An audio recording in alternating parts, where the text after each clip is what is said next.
Salut, salut chers amis, je voudrais vous entretenir aujourd'hui sur la situation politique en Côte d'Ivoire. Avec les élections présidentielles qui s'approchent, et voilà, la candidature de Laurent Gbagbo n'a pas été retenue, celle de Tidjane Thiam n'a pas été retenue non plus, et il y a sur la liste quelques noms comme Simon Gbagbo et Awan Don Melo et quelques autres encore, voilà, et des gens qui ne, bon, apparemment ne vont pas faire le poids devant Alassane Dramane Ouattara. Donc si les choses restent comme elles sont actuellement, je crois que comme tout le monde le croit d'ailleurs, Alassane Dramane Ouattara va encore remporter une énième fois l'élection présidentielle en Côte d'Ivoire.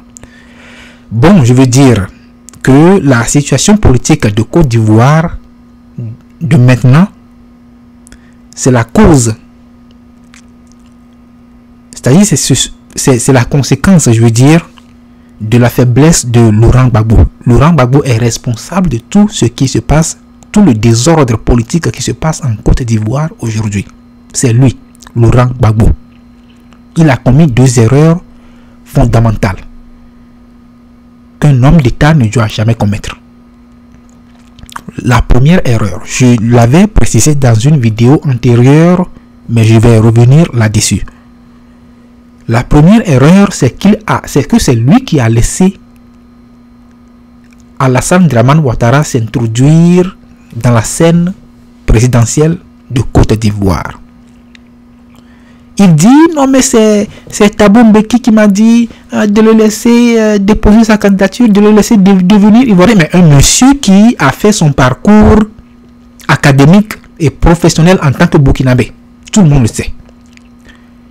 Et finalement, on le parachute en Côte d'Ivoire, il devient subitement ivoirien, il veut devenir président. Et toi, Laurent Gbagbo, mais tu le savais, parce que tout le monde le savait. C'était pas un mystère. C'était pas un secret. Tout le monde savait que Alassane Dramane Ouattara n'était pas. C'est-à-dire c'était un pignon de l'Occident. Un pignon otanien. Mais Laurent Gbagbo l'a laissé devenir président. Il a laissé déposer sa candidature. Donc c'est un manque de caractère. Un manque de force intérieure, de force spirituelle, qui a fait qu'il a été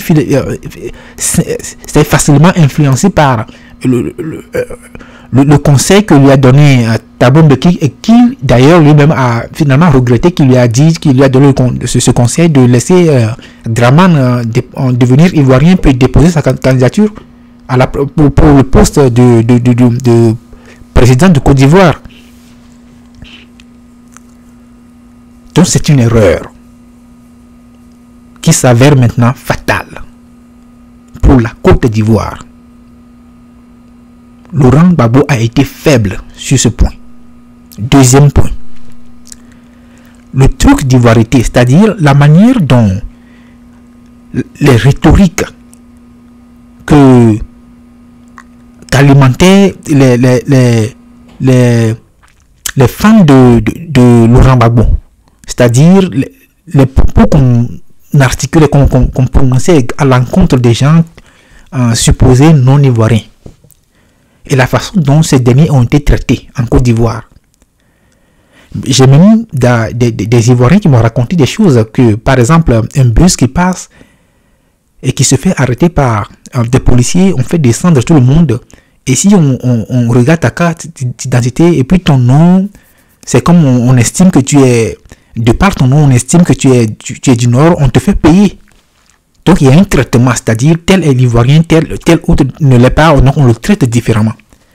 Donc cela a donné un pouvoir à Dramane, c'est-à-dire qu'il y a beaucoup qui se sont retrouvés dans ce cas, parce que vous connaissez en Afrique, dans nos pays, dans les pays en Afrique, il y a plusieurs communautés, tu vois, non? Donc quand vous faites ces séparations, c'est-à-dire tel autre est vrai Ivoirien, l'autre ne l'est pas. Donc ceux qui se sont retrouvés de l'autre côté, supposés non ivoiriens, mais ce sont rattachés à Alassane Dramane Ouattara, parce que c'est là que eux aussi ils trouvent leur salut, leur protection. Donc cela a donné vraiment un pouvoir à Alassane Dramane Ouattara. Donc les deux erreurs fondamentales de Laurent Gbagbo, ce sont ces deux choses-là que je viens d'énumérer, qui relèvent du manque de caractère, du manque de force de M. Laurent Gbagbo. Je l'admets, il a la bonne volonté, mais il n'a pas la force, il n'a pas la puissance. La puissance requise pour diriger un pays comme la Côte d'Ivoire. Donc, Laurent Gbagbo, qu'il soit oublié ce monsieur. C'est un faiblard, il est faible. Beaucoup ne raisonnent pas comme je suis en train de le dire. Parce qu'en Afrique, c'est l'émotion.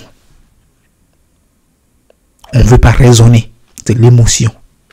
Laurent Gbagbo est la cause de tout ce qui se passe en Côte d'Ivoire. C'est-à-dire, si t'es pas, on t'a pas forcé de devenir président. C'est pas forcé.